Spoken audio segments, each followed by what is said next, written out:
समस्त विद्यार्थियों के लिए ढेर सारा स्नेह। आज की इस ऑनलाइन क्लास में मैं आप लोगों का स्वागत करता हूं। आइए हम लोग माता सरस्वती जी को प्रणाम करते हुए अपने इस अध्ययन कार्य को आगे बढ़ाते हैं। महादेवी वर्मा कृत भक्ति नामक अध्याय, और उस अध्याय का हम लोग कुछ भाग पिछले वीडियो में देख चुके हैं।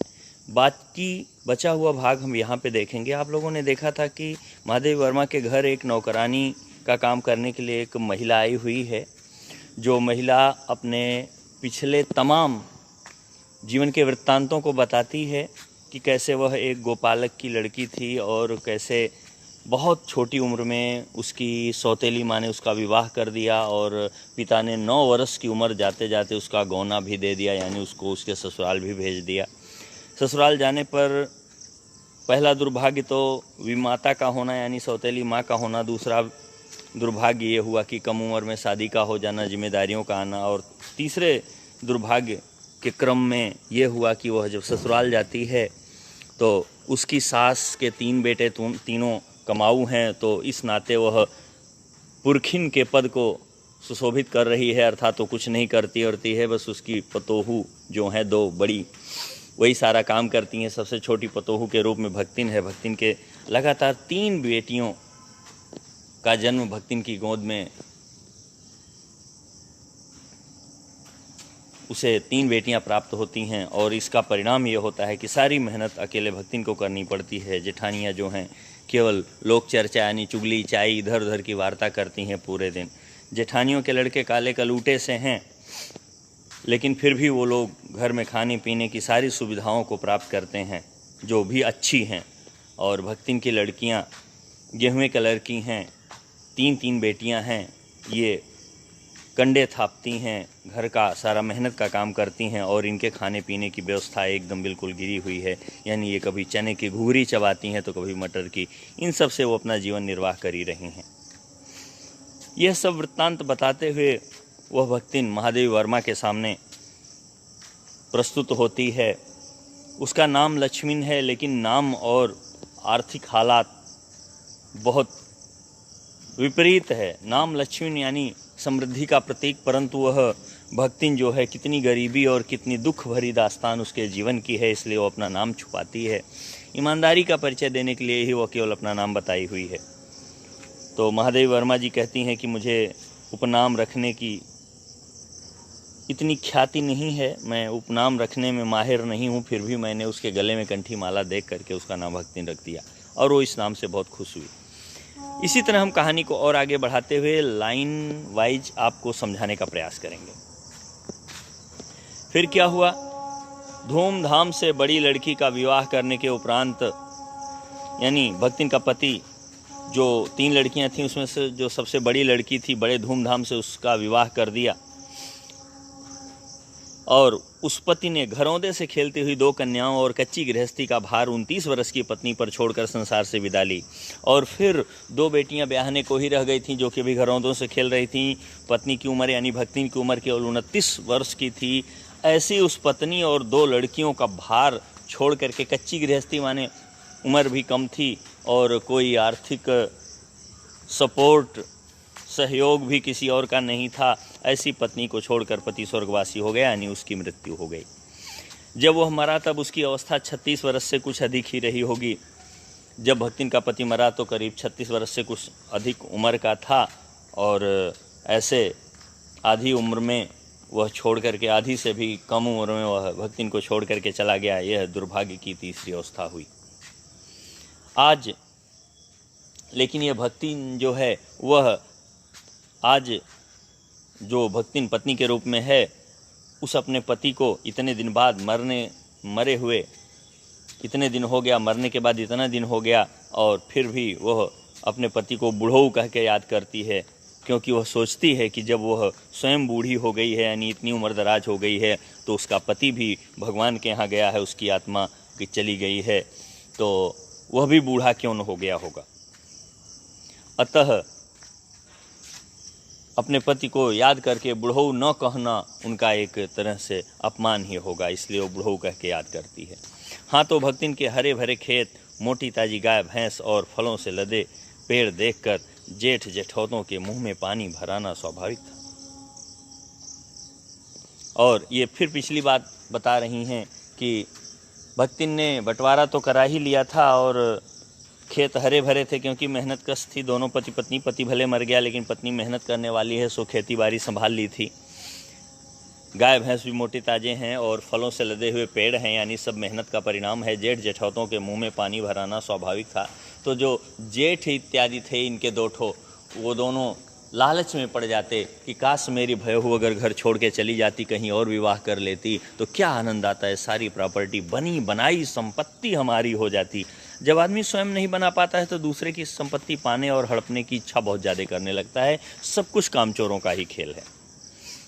इन सब की प्राप्ति तो तभी संभव थी जब भयहू दूसरा घर कर लेती, यानी दूसरे के यहाँ जाके किसी और से ब्याह कर लेती, तो इस घर की सारी संपत्ति छोड़ ही देती और वह संपत्ति जो है जेठौतों की हो जाती। पर जन्म से खोटी भक्तिन इसके चकमे में आई ही नहीं। लेकिन जन्म से ही बड़ी खोटी है भक्तिन, बड़ी जिद्दी है भक्तिन, और वह अपने जेठौतों के चक्कर में नहीं आई। उसने क्रोध से पांव पटक पटक कर आंगन को कंपायमान करते हुए कहा। वो मारे गुस्से में आके पैर पटकती हुई बोली कि हम कुकुरी बिलारी न होएं, हमार मन पुसाई तो हम दूसरे के जाब, नहीं तो तुम्हार पचे के छाती पे हो रहा भूजब, और राज करब समझे रहो। वो बोली कि हमारा मन करेगा, हमार मन पुसाई, हमारा मन करेगा तो हम दूसरे के यहाँ जाएंगे, विवाह करेंगे, लेकिन हम कुत्ते बिल्ली के जाति के नहीं हैं। मैं इंसान हूँ और मैं कहीं नहीं जाऊँगी और तुम्हारे ही लोगों के पास रह के तुम्हार पचे के छाती पे होरा भूजब, मतलब होरा भूजब माने चने के पौधे को भून करके उसके फल को पकाना, और छाती पे होरा भूजब माने सीने के ऊपर ही यह आग जलाना और चने का के भूजने का काम करना। अर्थात तुम लोगों को मैं चाहे कितना ही खटक रही हूँ, दुख देने वाली हूँ तुम्हारे लोगों के विचार से, लेकिन मैं तुम लोगों का पिंड नहीं छोड़ूंगी, साथ नहीं छोड़ूंगी।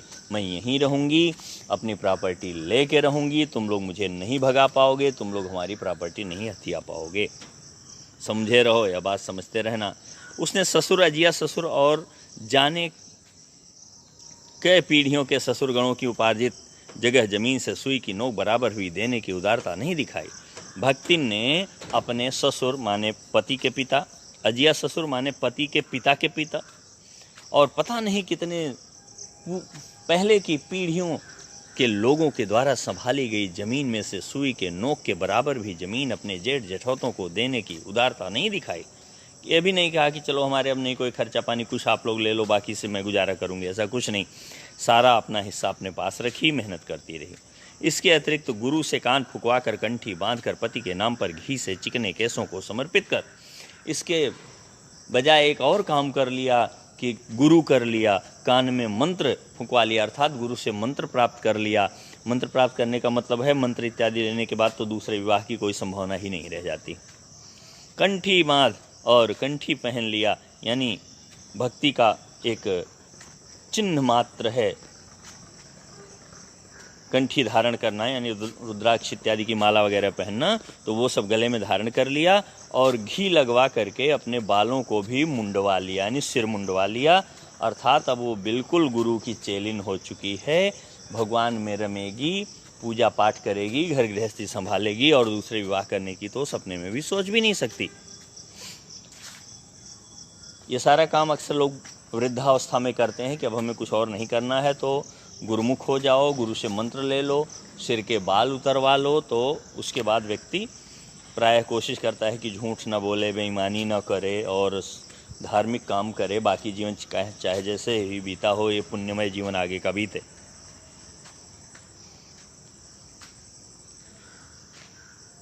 अपने कभी न टलने की घोषणा कर दिया, अर्थात उसने प्रमाणित कर दिया कि मैं अब कभी यहाँ से हटूंगी नहीं। भविष्य में भी समर्पित सुरक्षित रखने के लिए उसने छोटी लड़कियों के हाथ पीले कर उन्हें ससुराल पहुँचाया, और भविष्य में भी वो नहीं हटेगी, इसके लिए उसने लड़कियों के हाथ पीले के यानी विवाह कर दिया दोनों छोटी बच्चियों की, और उनको ससुराल भेज दिया। और पति के चुने बड़े दामाद को घर जमाई बनाकर रख लिया, और पति ने जिस बड़े दामाद को चुना था, यानी पति अपने जिंदा रहते ही बड़ी लड़की की शादी कर दिया था, तो बड़ी लड़की के दामाद को बुलाया और उसको घर जमाई बना करके रख लिया। इस प्रकार उसके जीवन का तीसरा परिच्छेद आरंभ हुआ। और इसी तरह से जीवन का तीसरा भाग प्रारंभ होता है, जिसमें भक्तिन का जो भी दुख था वो आपके सामने और आएगा। आखिर क्यों वो आज नौकरानी बनी, ऐसी हालातों वाली एक महिला देहात से भाग करके शहर क्यों गई, नौकरानी क्यों बनी, ये सारा कारण आगे स्पष्ट होगा। भक्तिन का दुर्भाग्य भी उससे कम हठी नहीं था। जितनी जिद्दी भक्तिन थी, उतना ही जिद्दी उसका दुर्भाग्य था, यानी उसका बुरा भाग्य था, यानी उसके बुरे कर्मों के फल भी रहे होंगे। भाग्य माने कर्मों का फल ही होता है। इसी नाते किशोरी से युवती होते ही बड़ी लड़की भी विधवा हो गई। अब जो बड़ी लड़की जिसका विवाह उसके पति ने किया हुआ था, जैसे ही वो किशोर अवस्था में थी, यानी 13 से 16 साल की अवस्था प्रायः किशोरावस्था मानी जाती है, और इस अवस्था के पूरा होते ही जब तक वो युवती होती तब तक वह बड़ी लड़की भी विधवा हो गई। भयहू से पार न पा सकने वाले जेठों और काकी को परास्त करने के लिए कटिबद्ध जेठौतों ने आशा की एक किरण देख पाई। जब भक्तिन की बड़ी लड़की विधवा हो गई तो इसके जो जेठ थे और उसके जेठों के लड़के, उनको लगा कि ये जो हमारी काकी है, हमारी भयहू है, भाई जेठों के लड़के की काकी हुई भक्तिन और जेठों की भयहू हुई, तो उन लोगों को एक उम्मीद की किरण दिखाई पड़ी कि चलो अच्छा है, कम से कम अब जब इसका भक्तिन की बेटी का भी पति मर गया तो निश्चित ही ये घर छोड़ेगी और इसकी संपत्ति हो सकता हमारी हो जाए। विधवा बहन के गठबंधन के लिए बड़ा जिठौत अपने तीतर लड़ाने वाले साले को बुला लाया, और बड़ा जेठ जो था एक अपने ऐसे साले को ले आया जो केवल दिन भर तीतर लड़ाता था, चिड़िया उड़िया लड़ाता था, मेला वगैरह में जाता था और कुछ नहीं करता था, क्योंकि उसका विवाह हो जाने पर सब कुछ उन्हीं के अधिकार में रहता। क्योंकि अगर साले का विवाह हो जाता भक्तिन की बड़ी लड़की से तो साले की ही सारी प्रॉपर्टी हो जाती, और साले को किसी तरीके से वो उसके घर भेजते और फिर सारी संपत्ति हथिया लेते। सब बेईमानी करने का जुगाड़ हो रहा है। भक्तिन की लड़की भी माँ से कम समझदार नहीं थी, जैसे माँ की वैसे ये भी करेगी। इसी से उसने वर को नापसंद कर दिया। उसने मना कर दिया, मैं ऐसे वर के साथ नहीं रह सकती। बाहर से बहनोई का आना चचेरे भाइयों के लिए सुविधाजनक नहीं होता, और अगर किसी और से वह विवाह कर लेती तो उन भाइयों को क्या मिलता, कुछ नहीं मिलता। इसलिए बाहरी किसी व्यक्ति का भक्तिन के बड़ी लड़की से विवाह करने देने के पक्ष में उसके जेठ लोग और उसके जेठ के बच्चे लोगों को मंजूर नहीं था। अतः यह प्रस्ताव जहाँ का तहाँ रह गया, यानी प्रस्ताव नष्ट हो गया, पड़ा रह गया, कोई अर्थ नहीं निकला उसका, और समस्या जहाँ की तहाँ बनी रह गई। तब वे दोनों माँ बेटी खूब मन लगाकर अपनी संपत्ति की देखभाल करने लगीं, और मान न मान मैं तेरा मेहमान की कहावत चरितार्थ करने वाले वर के समर्थक उसे किसी न किसी प्रकार पद की पदवी पर अभिषिक्त करने का उपाय सोचने लगे। माँ बेटी जब जम गईं खेती गृहस्थी को व्यवस्थित करने में, उस समय उन भक्तिन के जेठौतों और भतीजों ने जो जुगाड़ बनाया कि किसी तरीके से, चाहे वो लड़की माने न माने, ज़बरदस्ती ही सही, लेकिन तीतरबाज से, यानी उनके जेठ का जो साला तीतरबाज था, उससे किसी न किसी तरीके से विवाह ज़बरदस्ती ही कराया जाए, लेकिन करवाना ज़रूरी हो जाए। इसका वो लोग जुगाड़ करने लगे। एक दिन माँ की अनुपस्थिति में वर महाशय ने बेटी की कोठरी में घुसकर भीतर से द्वार बंद कर लिया। यानी वो जो तीतर लड़ाने वाला था वो आया और भक्तिन की बड़ी बेटी के घर में घुसा और बाहर से अंदर से ही दरवाज़ा बंद कर लिया। उसके समर्थक गांव वालों को बुलाने लगे और उसके साथ वाले जो है पूरे गांव को बुलाने लगे कि ये देखो भक्तिन की बड़ी लड़की जो है इस तीतरबाज को अपने कमरे में बंद की हुई है। अहीर युवती ने जब इस डकैत वर की मरम्मत कर कुंडी खोली तो उस अहीर बालिका ने क्या किया, उस तीतरबाज को खूब धुनाई पिटाई की मरम्मत कर दिया और दरवाज़ा खोला।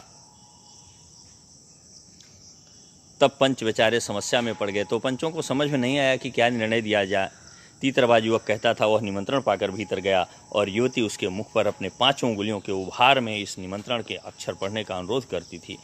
और लड़की कहती थी कि इसके चेहरे पर लगा हुआ थप्पड़ बता रहा है कि मैंने बुलाया रहा होगा, इसका प्रमाण मिल रहा है। यानी पता चला मैंने अगर खुद बुलाया होता तो मैं इसको पीटती नहीं, मैंने इसीलिए पीटा है कि ये ज़बरदस्ती आया था। ये बात प्रमाणित थी उंगलियों के निशान से, लेकिन फिर भी पंच लोग तो बेईमानी पे उतरे थे, इसलिए वो लोग इस चीज़ को नहीं ध्यान दिए। अंत में दूध का दूध और पानी का पानी करने के लिए पंचायत बैठी और सबने सिर हिला हिला कर इस समस्या का मूल कारण कलयुग को स्वीकार किया। जब पंच बेईमान हो तो कुछ नहीं किया जा सकता। सारे पंच मुंडी हिला हिला के निर्णय किए कि कलयुग का प्रभाव है कि लड़की स्वयं बुलाई भी, और जब लोग आ गए तो उसने मार पीट दिया ताकि मेरी बदनामी न हो, कि वो लड़के की बदनामी हो। और उन्होंने निर्णय सुना दिया कि चाहे उन दोनों में से एक सच्चा हो, चाहे दोनों झूठे हों, पर जब वे एक कोठरी से निकले तब उनका पति पत्नी के रूप में रहना ही कलयुग के दोष का परिमार्जन कर सकता है। और ये कलयुग का जो दोष है, जो दोनों ने एक साथ समय बिताए एक कोठरी में, उसका एक ही निराकरण हो सकता है, उस समस्या का एक ही हल हो सकता है कि इन दोनों को आज के बाद से हमेशा हमेशा के लिए पति पत्नी के रूप में रहना पड़ेगा। यह पंचायत ने फैसला सुना दिया। जब पूरा गांव एक तरफ हो गया, लड़की अकेली हो गई, लड़का भी गांव वालों के ही तरफ है, लड़के की तरफ से ही सारी पंचायत सुनाई जा रही है, तो सारी बात वहीं पे ख़त्म हुई। मजबूरन उस लड़की को उसके साथ रहना पड़ा। अपमानित बालिका ने ओंठ काट कर लहू निकाल लिया। उसने अपना ओंठ चबा लिया कि ओह, ये मेरा दुर्भाग्य, ये ज़बरदस्ती मेरे गले पड़ा जा रहा है। और माँ ने आग्नेय नेत्रों से, मतलब लाल लाल आँखों से गले पड़े दामाद को देखा। संबंध कुछ सुखकर नहीं हुआ, क्योंकि दामाद अब निश्चिंत होकर तीतर लड़ाता, क्योंकि घर में मेहनत करने वाले लोग थे ही, केवल तीतर लड़ाने का काम इसके जिम्मे बचा। और बेटी विवश क्रोध से जलती रही, और भक्तिन की बेटी भी बड़ी मजबूर होकर गुस्सा करती रही। इतने यत्न से संभाले हुए गाय, ढोर माने बैल इत्यादि जानवर इत्यादि, खेती बाड़ी सब पारिवारिक द्वेष में ऐसे झुलस गए कि लगान अदा करना भी भारी हो गया। जब पारिवारिक कलह मच गई, पारिवारिक झगड़े का एक ही परिणाम होता है कि सब कुछ नष्ट हो जाए, और पारिवारिक कलह में सारा कुछ, परिश्रम करना तो दूर, आमदनी होना तो दूर, घर बार सारी चीज़ें नष्ट होने के कगार पे आ गईं। एक बार जमींदार ने भक्तिन को बुलाकर दिन भर कड़ी धूप में रखा, क्योंकि वो लगान नहीं जमा कर पाई थी। यह अपमान तो उसकी कर्मठता में सबसे बड़ा कलंक बन गया। और जब जमींदार ने दिन भर कड़ी धूप में उसको खड़ा कर दिया लगान न जमा करने के नाते, तो यह उसको बहुत खला, बहुत बुरा लगा। और दूसरे ही दिन वह भक्तिन कमाई के विचार से शहर आ पहुँची कि शहर जाती हूँ, वहीं से कुछ कमाई होगी, कुछ नौकरी वोकरी करके काम चलाऊँगी, और तब मेरे घर का गुजारा हो पाएगा। घुटी हुई चाँद को मोटी मैली धोती से ढाके, यानी सिर वो हमेशा छिला करके रखती थी, टकली होकर के रहती थी, और उसको एक मैली मतलब गंदी धोती, जो कि काफ़ी साफ़ नहीं है, ऐसी धोती से उस सिर को अपने ढके हुए, मानो हर प्रकार से आहट सुन ले इसलिए कान खुले। ये देहाती स्टाइल है कि कान के ऊपर धोती चढ़ा ली जाए, साड़ी चढ़ा ली जाए और सिर को ढक लिया जाए। तो महादेवी वर्मा जी कहती हैं ऐसे कान खोली थी, लग रहा था हर तरह की आहट सुन ले, इसलिए कान खोली हुई है। कान को कपड़े से बाहर निकाले हुए भक्तिन जब मेरे यहाँ सेवक धर्म में दीक्षित हुई, यानी मेरे यहाँ नौकरानी के लिए रखी गई, उसका गुण स्वभाव जान लेने के बाद, तब उसके जीवन के चौथे और संभवतः अंतिम परिच्छेद का जो अर्थ हुआ, इसकी इति अभी दूर है। और इस तरह से उसके जीवन का जो चौथा परिच्छेद होता, अंतिम परिच्छेद होता, उसकी समाप्ति अभी दूर है, यानी अभी और आगे है। ये कहानी यहाँ तक इन्होंने बताया। भक्तिन की वेशभूषा में गृहस्थ और वैरागी का सम्मिश्रण देखकर मैंने शंका से प्रश्न किया। समझ में नहीं आता था ये गृहस्थ है या वैरागी, दोनों का सम्मिलित रूप दिखाई पड़ता था। लगता था गृहस्थी भी है, लगता था ये वैरागी भी है। क्या तुम खाना बनाना जानती हो? तो उसका जवाब भक्तिन ने कैसे दिया? उत्तर में उसने ऊपर से होंठ को सिकोड़े और नीचे से अधर को कुछ बढ़ाकर आश्वासन की मुद्रा के साथ कहा। बड़े समर्थन के साथ वो बोल पड़ी, ई कौन बड़ी बात आए, यानी ये कौन सी बहुत बड़ी बात है, ये तो मैं आराम से कर लूँगी, जब मैं इतना सारा काम कर लेती हूँ तो खाना बनाना कौन सी बड़ी बात है। रोटी बनाए जानित है, रोटी बना लेती हूँ। दाल रांध लेत है, यानी दाल उबाल लेती हूँ। साग भाजी छौंक सकित है, साग सब्जी जो हो वो भी छौंक सकती हूँ। और बाकी का रहा, और क्या बचता है जो मुझे करना है, यह बता करके वो इनके यहाँ सेविका बनी। आज का वीडियो बस इतना ही। आप लोगों को बहुत बहुत धन्यवाद। अध्याय के बाकी के भाग को लेकर के मैं अगले वीडियो में पुनः उपस्थित होऊंगा।